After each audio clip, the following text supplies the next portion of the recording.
30 novembre 2022, le président de la transition en Guinée, le colonel Mamadi Doumbouya, lance le projet de branding national. Et qu'est-ce que c'est que le branding national? Je vous explique le tout dans quelques instants.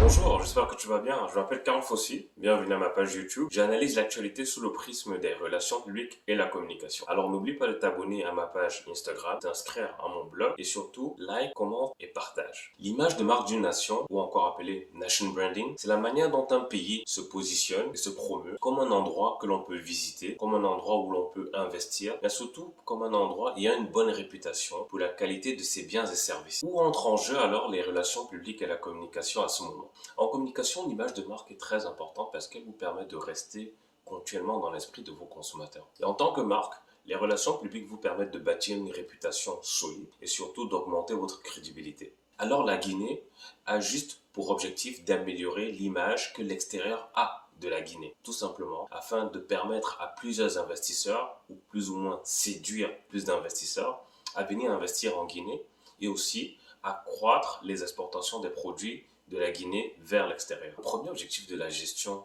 de l'image de marque d'un pays ou d'une entreprise, c'est tout simplement de créer de la valeur. Et afin de créer cette valeur ou optimiser la création de cette valeur, il faudrait tout simplement de façon constante améliorer le processus de la gestion de l'image de marque de cette entreprise ou d'un pays. Alors est-ce que la Guinée est le premier pays africain à avoir mis en place la stratégie du nation branding ou encore l'image de marque d'une nation? Non. L'Afrique du Sud l'a fait, le Maroc l'a fait, et le Rwanda aussi l'a fait. Et selon une étude d'Africa Leads en 2022, l'Afrique du Sud est le pays africain avec la meilleure image de marque, suivi en deuxième position du Rwanda justement et du Maroc.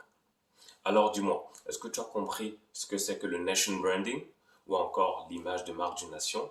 Est-ce que tu as vu le lien entre la communication et les relations publiques? N'oublie pas de liker, commenter, mais surtout partager. Laisse-moi en commentaire ce que tu en penses et abonne-toi à ma chaîne YouTube. À bientôt!